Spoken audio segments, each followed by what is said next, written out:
It's that time again. I'm off to help Carlos clear out the goat shed.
We're wondering if you'd like us to do a Q&A session and we will answer some of your questions.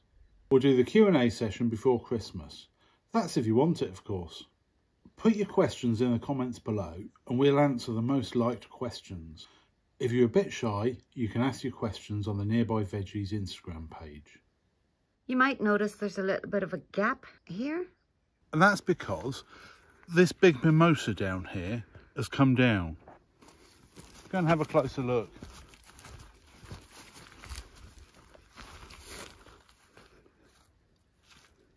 So right here was one massive mimosa tree, and it came down a couple of weeks ago and has opened up this massive space in our view.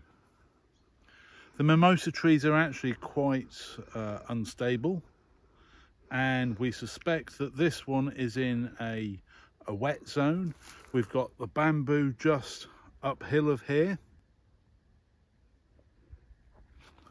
and the wall has collapsed a little bit here, maybe because there's a lot of water going through here.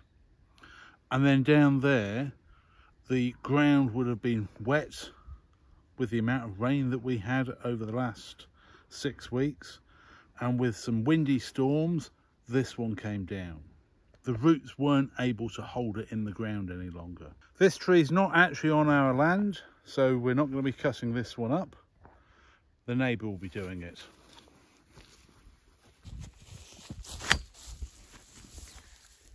So we're planting this tree here. That'll be the royal we, Dan doing the digging and me holding the tree.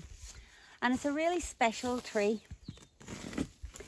It's called Pera de São Bartolomeu, and it produces little pears, tiny little pears that are dried and look like little cured hams. So here they call them presentinhos de Viseu, and they're neither ham nor are they from Viseu. But we had a little bit of trouble finding this tree. The reason we searched for it was because we'd had those little presentinhos de Viseu, and they are so delicious. Like a fig, like eating a dried fig, but much better. Not better, just different. But anyway, we'll get on with that. So at the market they called it pera secar, which is the pear that you dry. But anyway, he assured me this was São Bartolomeu. So we have no idea how this will grow here, but they do grow in the area, although I've never seen one.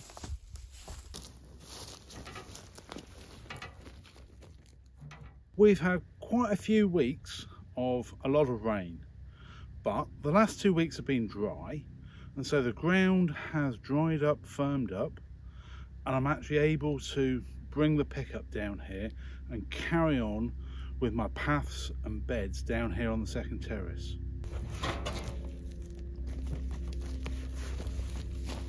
I've got plenty of cardboard to put underneath the bark, stop the weeds from coming up. So I'm going to lay this out, and then I'll pile all the bark on top of it.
Well, I've emptied the pickup, spread the bark over all these paths, refreshed some of the older paths just here.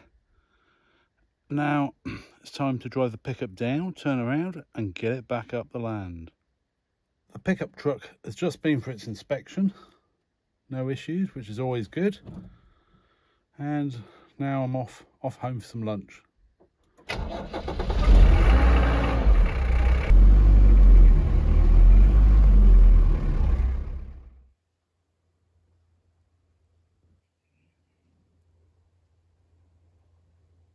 Well, at lunchtime, when I drove down the bottom, I needed a bit of weight in the back of the pickup over the back wheels in order to get up the hill. So now I've got to go and take that wood out, and I'm going to stick it here in the firewood pile.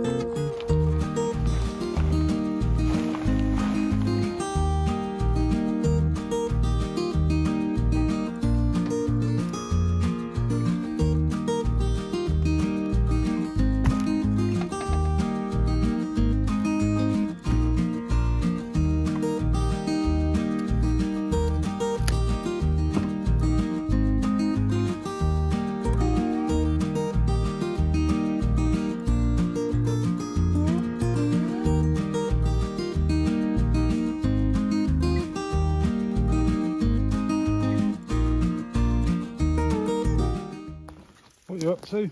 I'm just finishing. Mate, I'm finishing the last of the chilies.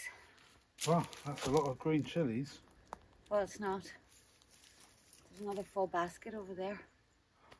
We're having some light frosts in the early mornings, and these chilies aren't going to last much longer. Last year when I made the green chili sauce, the fermented green chili sauce, I made enough to do us at least 2 years. But we did buy something in the summer, a fridge and a big freezer. So we'll be able to freeze a load of these, and that's a good way of preserving them and keeps their colour, everything, and has a feeling of freshness all through the year. Well, you know what I'm thinking about for dinner? What? Thai green curry. Oh. We've got some coriander over there. Yeah. The lemongrass is looking rather good. I forgot about that. Yeah, we'd need to harvest the lemongrass too, because that's going to get frosty. Well, some of it can stay in the ground. Oh, it can all stay in the ground, Dan. It's right. Let's go and get that. And I reckon one of our limes is ready for the Thai green curry. Definitely. I had a sneak squeeze. That'll be one magnificent thing. Our own homegrown Thai green curry paste. Well, we're missing the ginger. I didn't grow ginger this year. Ah, yeah, the ginger. Yeah. Well, next year we're going to grow some ginger. Well, we did grow some last year too. I'm just going to pick the biggest ones, Dan. You can dry them, hang them up in front of the fireplace, because you can't hang them outside. It's too damp. I'm just going to chop this off.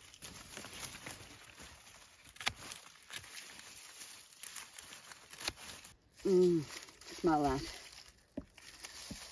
Smell that. Oh, wow. It's this. This little tiny lime tree. What can we have? Look at that. And there's a little bit of give in it. I think I might have some lime zest.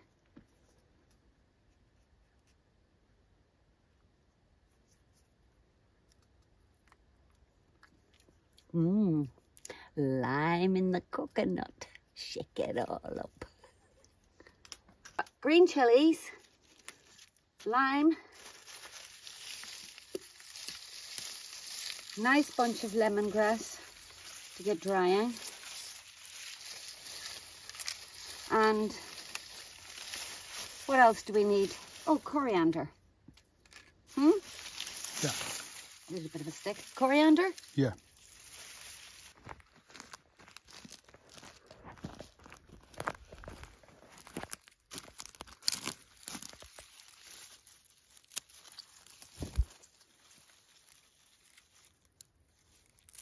Right, now it's off to pick the peanuts or dig them up.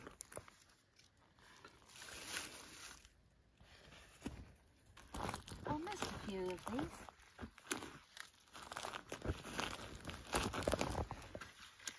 Right, here's a peanut. Didn't even see it here, Dan.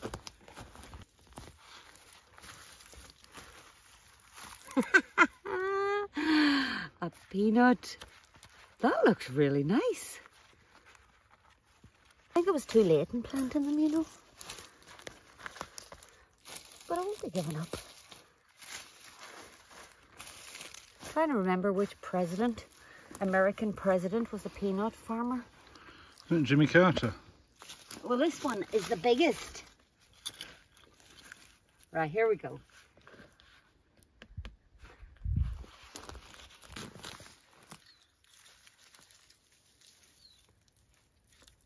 You need to see this. This. Ta-da! I'm a peanut farmer. That is awesome. Do you know, I have no idea what I'm supposed to do with these. I have to go and check out a few YouTubes. Right, well, this is so cool.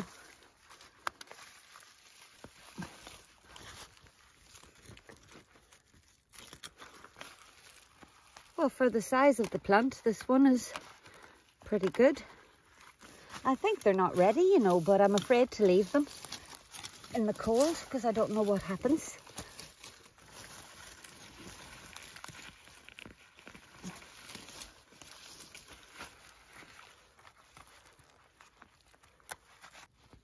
You know, really they should be growing from, do you see there, look. You see there, Dan? Yeah, that little stick is called a peg, and I bet you that's where they're growing. Look, see, it's not even ready. That's half the problem. But I'm not leaving them in the ground any longer. Maybe I should have. Oh, I've got one left.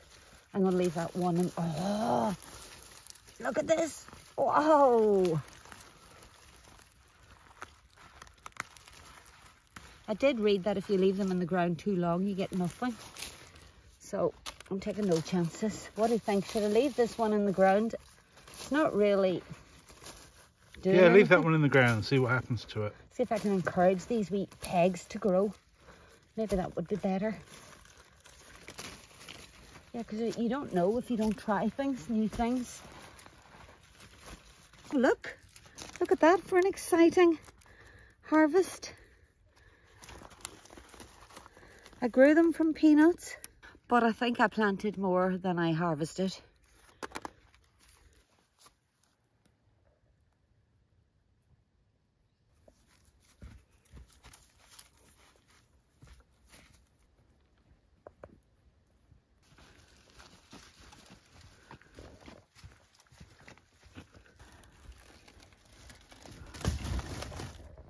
Right, we need a basket of pine cones to go along with all this firewood.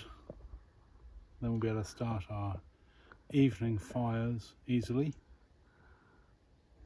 So I'm going to go and get a whole basket full from the annex.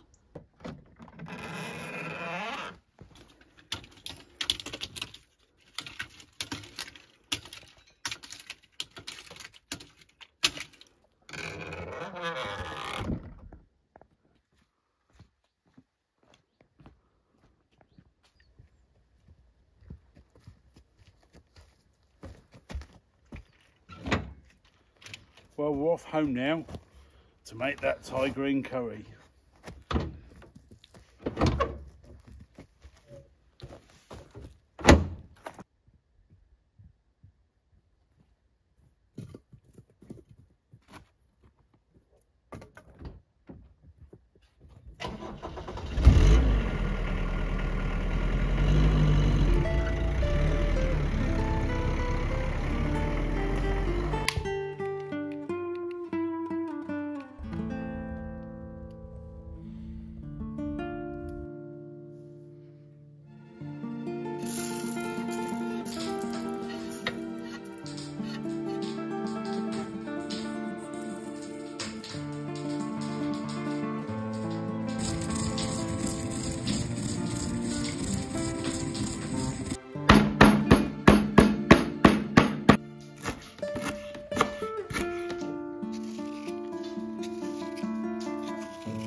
more chilli required.